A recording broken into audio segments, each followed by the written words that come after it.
Hello, you guys. Welcome back to As Told by Kenya. It is another Kenya Has Thoughts. I do not have very many thoughts these days, but I do want to talk about some things. First thing is the thing everybody who black been talking about. It is Jada Pinkett Smith and Will Smith. Jada Pinkett's memoir is coming out on October 17th. It is entitled Worthy. Go get your hands on it.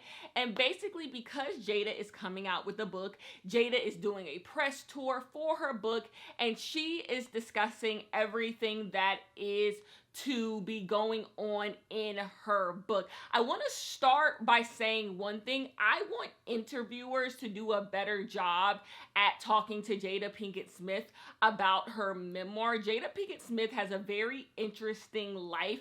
Jada Pinkett Smith has been through a lot, and someone from where Jada Pinkett came from should not have been able to break in Hollywood, and she was able to do that. And I want people to ask her questions about that, about her family, about her upbringing, and stop talking to her about specific things that they know will get clicks, or highlighting those things they know will get clicks in order to paint Jada in a certain light. I do think a lot of interviews are doing that, and I think that is bad journalism. Two, y'all gonna have to leave Jada alone. Y'all are going to have to leave Jada alone. I am a Jada Pinkett stan. That is a mother to me. First things first, she is sexy.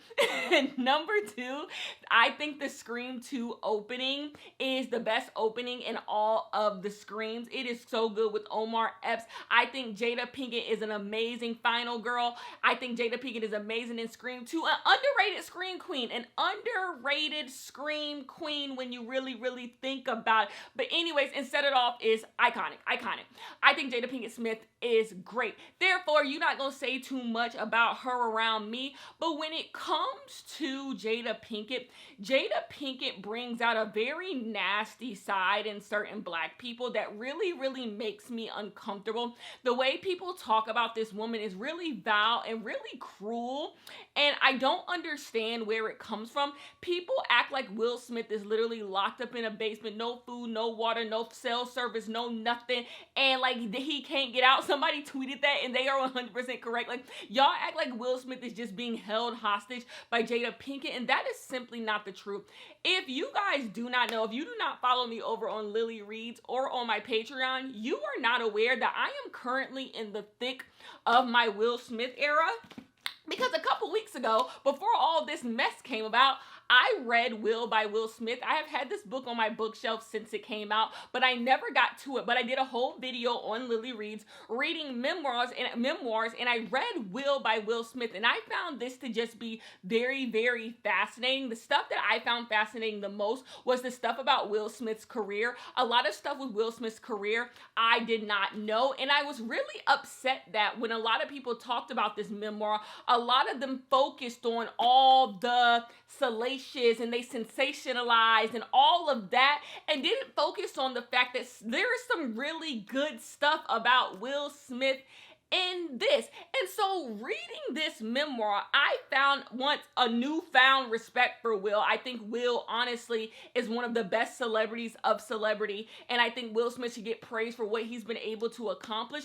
But also, when Will talks about his relationship he has with all of the people around him, I found that to be really fascinating. Will Smith literally goes through every single person in his life and talks about how he has failed them. He talks about how he failed his first son, Trey, how he failed the mother of Trey, his first wife, how he failed Willow, how he failed Jaden, and he talks about how he failed Jada. A lot of people did not read this. I think a lot of people who, journalism is dead. A lot of people who wrote about this cherry picked the stuff that would be, get the most people talking, and they did what they had to do. And then you have the people who just didn't read it, who came up with their own narrative about what's in this book. But this book is a lot more thoughtful than I think a lot of people gave this book credit for. And so when I read it, I was really shocked. This is a really good read. I have my gripes with it. Go to the book channel to find it out. But overall, I thought this was really an impressive memoir from Will Smith. But what Will Smith talks about is the many ways in which he failed Jada, and how now that he's 55 years old, he's talking about how like now he sees that he was selfish. He felt like if other people didn't see the world the way he saw, or other people weren't obsessed with success the way he was obsessed with success, there was something wrong with them. He talks about how Jada wanted to do her rock group. Like, she wanted to get her rock group together. And Will wasn't going for it. Will was like, I don't really think that's what you should be doing. Like, that's just the type of person was. If he didn't see you, if he didn't see that vision for you, he didn't want you to do that. That's why Willow cut her hair off when she was whipping her hair back and forth, Icon. Because she knew that her daddy wasn't listening to her. He had a vision for her. She was going to go on tour. She was going to finish out the deal with Jay-Z, and that's what she was going to do. And that's not what she wanted to do. Another thing with Jaden, with the movie After Earth, was that the name of the movie that they did together? Like, he almost set Jaden up to fail. Jaden needed a mentor in that moment, and instead he wasn't what Jaden needed in that moment, and that is how he was failed. Same thing with Trey. Trey was looking for spiritual guidance and trying to understand religion and everything, and Will kind of like shut the door on him, like, you don't know what you're talking about, little boy, and that's not what he needed. And so Will literally is talking about how because all he saw was success, he let a lot of people down, and Jada was one of those people. And still in that, they have been able to have a bond. They have been able to love one another, and the way that they view love and they view marriage and they view their life might not be how you see it, but it works for them. And I don't know how it's turned into Jada hates Will. I'm going to say something and you can be mad, but listen to me clear.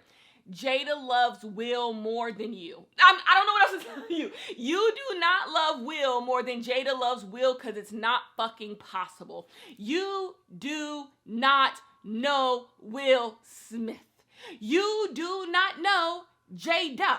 You do not. So therefore, you cannot love that man more than Jada loves that man. And it's so funny because with all the stuff that has been coming out, people have been cherry picking what they want to, you know, paint Jada in a certain way. But Jada was talking about how she can't fathom a world in which she's not by Will Smith's side when he dies. She can't fathom a world where she's not taking care of him in his last days. She's like, she wants to be the one to pull the plug on him. She wants to be the one who is there for him. She was asked, are you and Will ever gonna like be like, you know, a married couple again, you know, the coupley couple? And she was just like, Will is old. Who else gonna be by his side in the end? It's gonna be me. Like, she's talking about how she doesn't see a world in which she is not by Will Smith's side. And a lot of people are getting on her about the slap. And she was saying how like the entire time all she cared about was if Will was okay, and how this is not what she knew of Will, and therefore she knew something had to be going on. But if you read the book, you understand why Will Smith slapped Chris Rock. You understand even more why Will Smith slapped Chris Rock. Will Smith grew up in a home where he saw his dad abuse his mom, and he always wanted to stand up for his dad. He always felt like he needed to protect his family, but he was too cowardly to do that. So you could understand how in that moment he's triggered. Like, all you gotta do is read a book that's been out 2 years, friends. And so you see all of that, and you see how he talks about Jaden and what everything that they've been through, and the push and the pull. And so like when people put words into Will and Jada's mouth, like, I'm like, it can't be both. It cannot be both. You can't say Will and Jada talk too damn much, and also you gotta put words in their mouth. Just use the words that y'all saying they talk too much. Just use the words that y'all say they give to y'all too goddamn much. Use those words and you can come up with something. But this, I feel like I'm in the Twilight Zone sometimes. I'm not saying you gotta agree with what they got, but this is another thing when it comes to married people. None of the married couples y'all sit up here and praise all goddamn long, I find to be all that appealing. So therefore, Will and Jada don't gotta explain shit to me, because the marriage that y'all put up on a pedestal so much, all the celebrity marriages, I'm supposed to just be like, wow, this is marriage. I'm not gagged. I'm not gagged by none of them. Usually in all of those marriages, there's one person who is like ridiculously least successful, usually the man, and there's some woman who running up behind him, who doing the cooking, the cleaning, the washing everything, and then the raising the kids, and maybe there's a little bit of cheating in there. That's what I'm getting from the marriages y'all want me to just love so damn much. So Will and Jada is cool by me. And I just think both sides of this are putting words into mouths. Like, even the side who's also on Jada's side be putting words into Will Smith's mouth. Also, in this book, Will does not sit up here and be like, ooh, Jada, I just hate that woman so damn much. Y'all made that up. Y'all just made it up. Like, y'all just making things up about them. And I don't understand how both of these things can be true. They talk too damn much. And also, y'all gotta make stuff up about them. That's the part that I'm just like, this book is so goddamn long, and Will is literally divulging so much stuff about his life. He talks about him and Jada separating and why they separated and how things weren't working, and he talks about in the end that he even says he's not divorcing Jada. Jada saying she's not divorcing Will is not new, because Will says it at the end of this book. At the end of this book, he literally says, like, there's going to be no reason for him and Jada to get a divorce. They do not want to divorce each other. They enjoy one another. He talks on the phone to this day, at least to the time when this book was written. He talks on the phone with Jada for 2 hours every single day. So what can you know about Will that Jada don't know about Will? And she talked to this man on the phone for 2 hours every single day. Once again, they ain't got no reason to lie to me. So therefore, it's just like, what could you can't love Jada more than you can't love Will more than Jada love Will. You're just making stuff up and you're projecting onto Will. I know why that is, but I'm not gonna get into it today. There's just a way people view successful black men and how they should be partner, and there's a way people view black women and how they should be wives and how they should be mothers. And Jada and Will both shake that idea up, and it makes a lot of people very, very uncomfortable. I can understand you just like, it's not for me, and I can even understand if you like, I'm tired of fucking hearing about it, but I'm not gonna sit up here and let y'all just vilify Jada, and when that's just not the tea. You get what I'm saying? So I don't like that. And don't get me into the Tupac stuff. Do not get me into the Tupac stuff. Every 2 weeks, somebody makes a rap lyric about Tupac. Someone makes a documentary about Tupac. Someone makes a TV show about Tupac. And mum is the word. Mum is the word. But let somebody who actually knew Tupac want to talk about Tupac, and all of a sudden, here y'all go. All of a sudden, y'all pissed off. Tell me, do that make sense? Tell me, do that make sense? Like, if Jada can't talk about Tupac, nobody can talk about Tupac. If Jada can't talk about Tupac, nobody talk about Tupac. And you want to know, you don't have to speak for Will when it comes to Jada's relationship with Tupac. Because guess what, my non-reading friends? Will talks about Tupac in this book. I know. Will talks about Tupac in this book. So if Will talks about Tupac in this book, why Jada can't talk about Tupac in her book?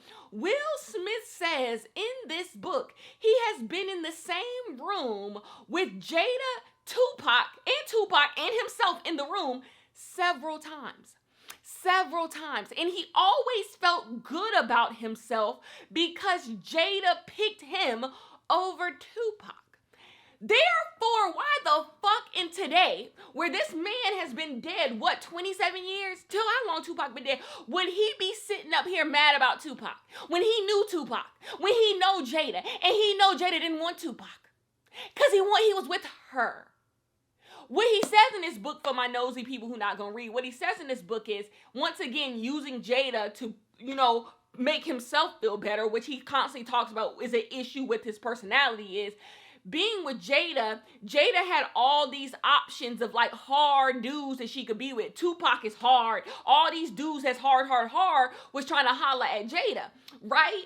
And so he always felt like people perceived him as soft because, he didn't curse in his raps and, he was an actor and he was all of this stuff. And so when Jada chose him instead of all the hard dudes, he felt good about himself. That's that on that. And so it's just like, You don't have to come up with a narrative because they got one already. They got one already. It just blows me because being on the front line of the Will and Jada defense team, I'm arguing with idiots. I'm arguing with idiots. At least give me people who are like, you know, operating in sense. I can't believe I've talked about this for 15 minutes, but we here today. Like, I can't, like, it just don't make no sense to me. And it's just like, if Jada and Tupac wanted to be together, what would have stopped them from being together? They knew each other. They've known each other since they were kids. And I'm going to leave you on this. What if someone told you you couldn't talk about your dead friend? What if someone told you you couldn't talk about your dead friend? Y'all going to have to work through why y'all hate this woman so goddamn much. But work on it away from me because I really think some of you are unwell.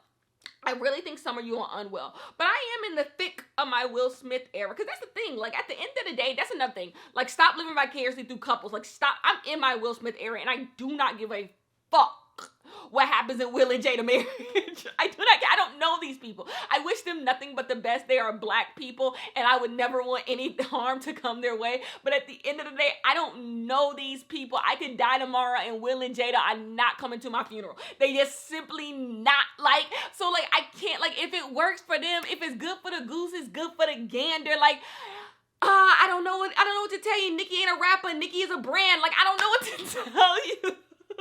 I don't know what to tell you. It just, y'all are ridiculous. Let's move on to some other ridiculous mess. Taylor Swift's new movie has come out for the Eras Tour. I'm going to be there because I did not get to see the Eras Tour in concert because, like, the timing never added up. In my life, she was in my city and I was out of my city. Then when I was in another city, she wasn't in that city. It just never added up. But I would have no problem seeing Taylor Swift. Girl, the tickets was high and the times never added up for you. But Taylor Swift is coming out with the Eras Tour movie. It's out right now. Go get your tickets. Go see it. Go have fun. Number one, y'all need to stop being unkind to the kids and the girls who are having fun in the theater. Like, if people are dancing, ring around the rosy, pocket full of posies, doing all of that, and everybody in the theater is having a good time, let them have it. I just think they ain't trying to hurt nobody. Like, the Swifties is not trying to hurt nobody when they in the theater singing they girl songs. Like, I just think this idea of, like, being too cool for school, like, y'all weird, y'all this, like, it's just a little late. It's just a little late. Like, I feel like post-pandemic, we need to let people get the fun where they have their fun. I can't tell you the person I'm gonna become when Heated plays in a Renaissance film. I can't tell you the person I'm going to become when Move plays in a Renaissance film. Therefore, I'm gonna let the girls have it. Y'all need to relax. But Taylor Swift's opening premiere night, Beyonce showed up. Beyonce showed up for Taylor Swift, and I really, really enjoyed that. Number one, Taylor Swift and Beyonce are not peers in a sense that they just simply not just an age. Just an age and when they debuted. Beyonce debuted in 1996. She did. Beyonce debuted in 1996 and Taylor Swift just didn't. She just didn't. She wouldn't come around for a whole decade later.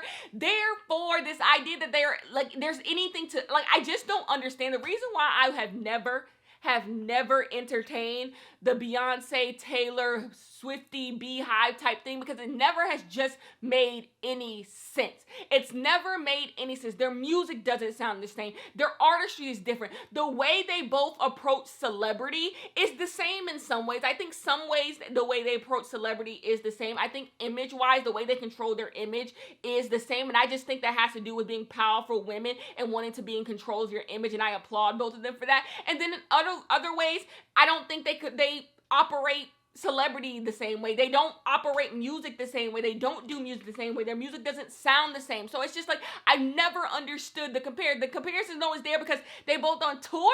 Is that all this is? So it's just never made sense to me. And that's why I ain't never used the good breath or the good fingers God gave me to type on a keyboard, arguing back and forth which away, because it's simply just, it's nonsensical. It's nonsensical. Y'all arguing over stuff. And you want to know the weirdest part about this whole thing?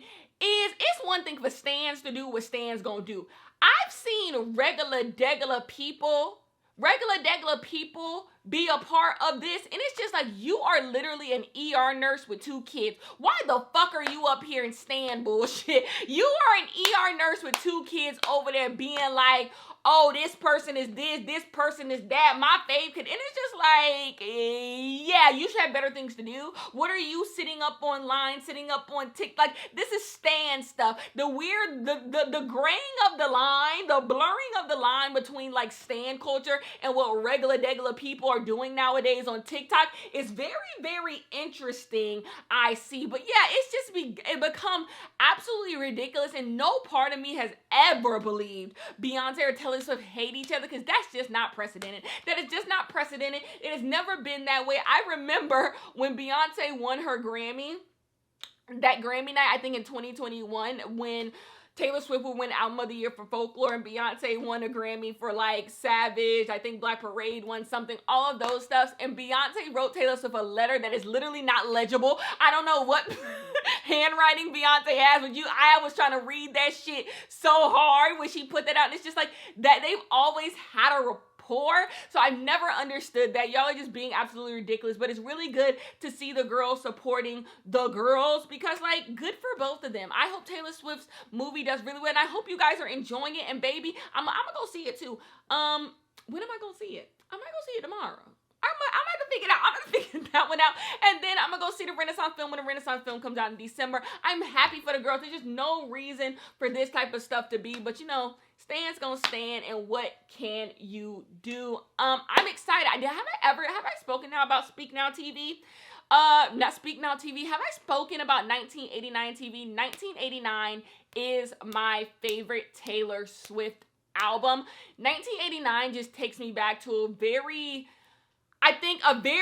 vivid moment in my life. There's just some years of my life that are just more vivid than others. Other years are just like blurry. Like, I'm sorry, I don't remember being 17. I don't really remember being 17 that much. But I remember when Blank Space came out, and I was driving to a doctor's appointment, and something just changed.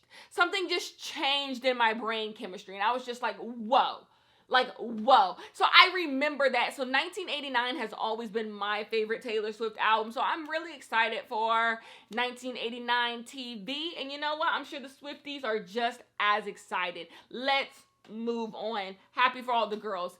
Tristan Thompson is a deadbeat. I'm always going to spend time to talk about a deadbeat. I'm sorry. I was going to let Tristan Thompson off the hook and only drag him on my Patreon, but deadbeats to the front. So Jordan, who is Tristan Thompson's first baby mama, her sister came out and been like, it's real cute that you on Keeping Up the Kardashians talking about some you take care of Kim kids, and I don't know nothing about that, but you better come pick up your son tomorrow. We gonna have a problem. That's exactly what she said, and kudos to her, because it is very sick and twisted. I'm sorry, I think Tristan Thompson is sick and twisted. The idea that you would sit up on a television show and act like you are literally uncle of the year to another person's kids, and from what we're hearing from Jordan's sister, you're not even paying for your child's schooling. You have stopped paying child support. All of this is alleged. I'm getting it from Jordan's sister. All of this is like, that's disgusting. It is disgusting that you would sit up here and pick and choose what family you want to be a part of. It's giving narcissist. We already know you're selfish from the way that you treat Khloe. I don't understand why the Kardashians will be a part of this. Like, let's make Tristan out to be a good person. It's weird because y'all know he don't take care of his child. At least one of them. You know he not taking care of his son. You know that. So for you to sit up there and be like, he's just been so, it would make me uncomfortable to know you picking my child up from here, there, everywhere, and you have a whole child that you are not part of their life. That would make me uncomfortable. That is something I simply would not want to be a part of, because it's just like, you need to get your priorities straight. And so like, it's just really weird. And Tristan Thompson, everything ain't clicking up. Everything ain't clicking up for Tristan Thompson with me. It just simply don't make no sense the way that he be acting. And so like, to hear that he not paying child support, like what? And you know, Jordan is not like some regular girl. I see Jordan on Instagram all the goddamn time. Like, she has a following. And so the fact that I know you see this kid, I know you see her, you see this, and you just like, y'all heard something. It's weird, Tristan. Go take care of your kids. It's weird, Tristan. Go take care of your kids and stop over here trying to be uncle of the year for Kim kids. Like, you can, that's the thing, you can do all of them. You can do all of that. Do all of that. But don't be abandoning your children. It's pathetic and it's lazy. It's pathetic, it's lazy, it's narcissistic, and it's selfish. And it's selfish. But I feel like those are the words that a lot of people who know Tristan would probably use to describe him. Anyways, that is the end of this Kenya Has Thoughts, because honestly, I spent too much time talking about Will and Jada. So go pick up Jada's book on Tuesday, and whenever this comes out, it might already be Tuesday, who knows. And then, if you care so much about Will Smith, go pick up this book and read it. It's a really good read. That's the thing. It's a really good read. Like, it's not something I think you're going to be bored with. And for my illiterates in the back, there's pictures. For my illiterates in the back, there's pictures if you just want to, look at the pretty pictures. There's pictures of him, Jada and Will on their wedding day. Like, it's so cute. Look at these pictures. Look, this is such wholesome content. This is what y'all should be talking about. This is so fucking wholesome. Oh my God. This is so damn cute. This is This is Jada and Will's first wife. Let me see what her name is. Sheree. And all their kids. Like, come on, blended family. So freaking cute. So freaking cute. Like, y'all are just, I have no words. I have no words to say to y'all. They are cute. Oh my gosh. And then we're here. Why am I still here? Will Smith tells a story about Christmas Eve. I want you to read the story that Will Smith says happens on Christmas Eve in a game of Monopoly. And you tell me Jada don't got a right to be fucking fed up with that man, okay? Go get to the Christmas Eve Monopoly story that Will Smith tells in his book and tell me Jada don't got every right to be fed the fuck up with that man, okay? I will see you guys in the next